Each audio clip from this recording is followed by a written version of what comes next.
vou voltar aqui para a minha plataforma. Acho que o foco não vai ser apresentar a boteria, todo mundo já conhece aqui a nova versão da boteria.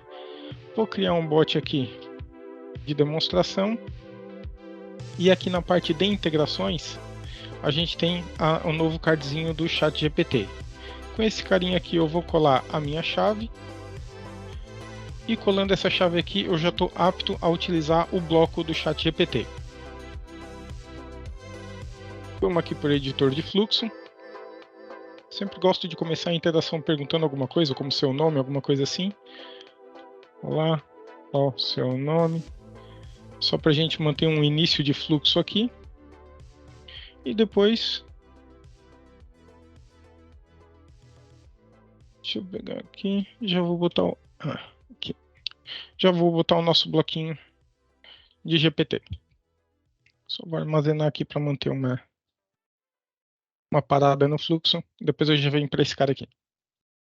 O bloco do ChatGPT, ele funciona com algumas características, algumas configurações que eu tenho que fazer nele. Se eu não fizer nada, simplesmente deixar ele por padrão, o comportamento dele vai ser igual como se eu estivesse dentro do ChatGPT mesmo, o produto que está aqui nessa tela. Então, tu pede alguma coisa para ele, ele vai te responder. Assim como se fosse uma conversa com uma pessoa que consiga entender e gerar respostas muito rapidamente. Por exemplo, eu sempre gosto de botar: gostaria de saber como eu faço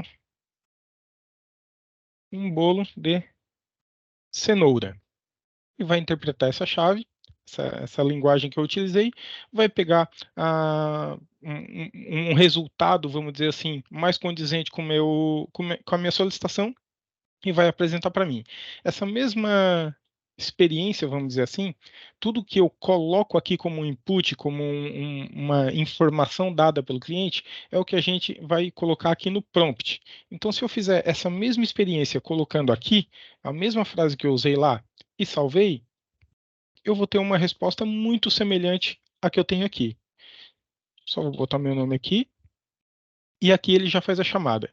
Foi no ChatGPT, pegou a informação, montou a resposta, e assim como ele devolve aqui no meu prompt, na minha aplicação de ChatGPT, é a mesma coisa que eu tenho aqui. Nenhuma configuração extra foi feita, nenhuma customização, nada. Eu simplesmente estou conversando com uma inteligência artificial que ela tem um entendimento muito apurado, né?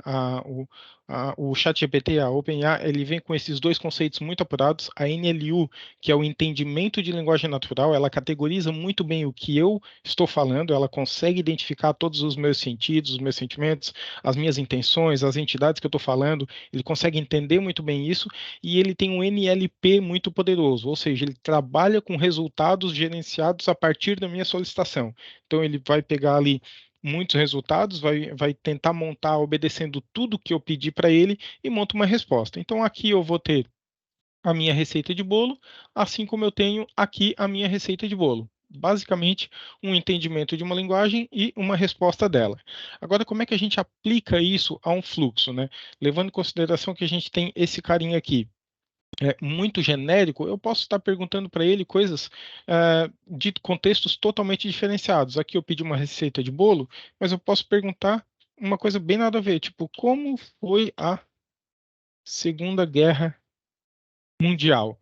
Ele chega e passa de um assunto para o outro sem nenhum problema. Ele vai falar todo o contexto da Segunda Guerra, vai pegar dados históricos. Se eu pedir mais detalhes, se eu pedir quantidade de parágrafos, se eu pedir uma explicação para uma criança, tudo que eu colocar aqui, ele vai falar como se eu estivesse pedindo para uma pessoa com conhecimento absurdamente grande. Então, todo esse prompt, toda essa customização do retorno que eu quero, ele acaba virando um prompt dentro da bateria. Eu consigo sim fazer essa mesma pergunta lá no bot que eu acabei de criar, mas o ideal aqui seria que eu tratasse essa resposta para os contextos que a gente cria o bot. Então, nesse primeiro momento, esse vou dizer que é a chave principal do nosso bloco do ChatGPT. Vou passar agora por algumas configurações aqui para exemplificar um pouco da parte customizável desse bloquinho agora, tá? Como eu falei ali, a gente tem os mesmos modelos que eu tenho lá lá no Playground da OpenIA, eu vou ter aqui o Text DaVinci, que é o mais apurado deles. Ele é o que vai ter uma resposta mais apurada, uma assertividade muito maior e, por consequência, um desempenho um pouquinho menor. Ele demora um pouco para vir os resultados.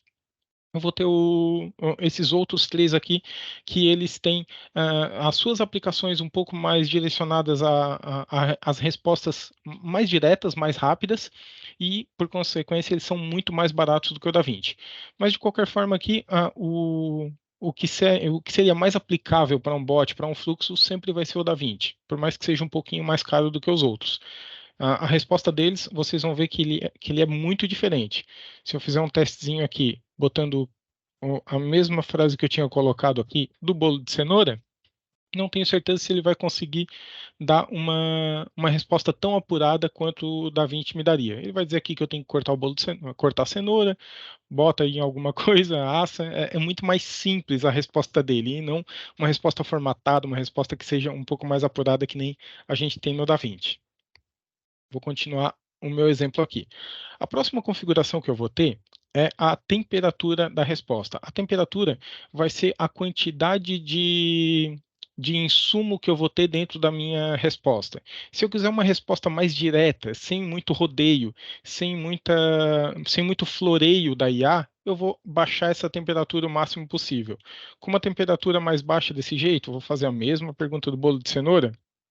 Possivelmente ele vai reduzir a quantidade de tratativa mesmo, de algum floreio que ele faria em toda parte. Então ele simplesmente vai chegar e me dizer: ingrediente, está aqui. Modo de preparo, está aqui.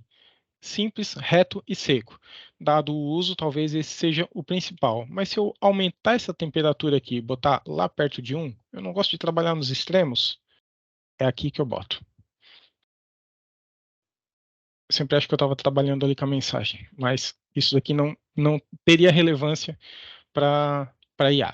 Então, voltando aqui, ele vai fazer provavelmente ali uma requisição ali da temperatura certa e vai me trazer o texto. Como eu pedi 5 parágrafos, se eu não me engano, pode ser que ele demore um pouquinho. Então, retorno aqui. Ó, vai ser um retorno bem completo, bem explicativo e com bastante ênfase aqui na explicação, com bastante informações. Maravilha. Tamanho máximo de tokens. Esse carinha aqui, ele está relativamente, diretamente relacionado ao custo que a gente vai ter da utilização dessa ferramenta.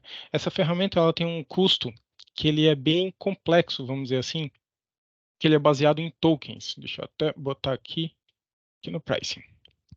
Esse custo aqui ele é baseado em tokens. Então, pela quantidade de utilização, pela quantidade de caracteres, quantidade de palavras que eu estou utilizando, tanto na ida quanto na vinda dessas consultas que eu faço, ele vai ter um custo específico, ele vai ter a cobrança específica. Quando eu limito a quantidade de tokens, eu estou reduzindo, eu estou fazendo uma limitação para todas as chamadas daquele bloco não ultrapassarem 1.000 tokens.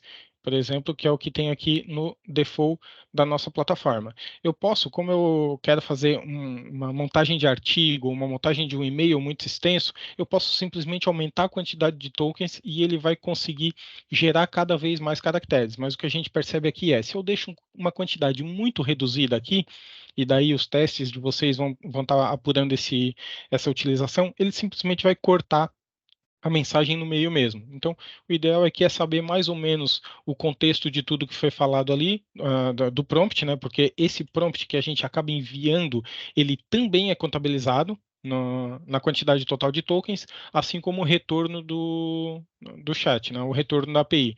Então, essa quantidade máxima leva esses dois caras em consideração. Daí vai da quantidade de sessões que estiverem vinculando na plataforma e também a quantidade que vocês coloquem aí como limite de utilização mesmo. Pri, tem alguém com a mãozinha levantada? Isso, a Ana perguntou aqui se a gente consegue alimentar a fonte do local onde a IA busca as respostas. Consegue, a gente vai falar sobre fine tuning daqui a pouquinho. mas não é essa daqui que eu posso alimentar. O ChatGPT, a versão 4 dele, ele já é retroalimentável, vamos dizer assim, ele já leva em consideração tudo que as pessoas estão falando com ele, mas não é um controle nosso, é a plataforma, né? Nos termos de uso, vocês podem ver ali que ela detém os dados que estão vinculados lá. Então, eu não sei se existe hoje uma curadoria humana por trás desse cara, mas a gente não teria esse controle para os dados genéricos que eu estou consultando nessa OpenAI aqui, que seria a parte aberta. O Fine Tuning seria eu pegar esse motor e botar nos meus dados, mas daí a gente vai falar um pouquinho mais sobre ele depois.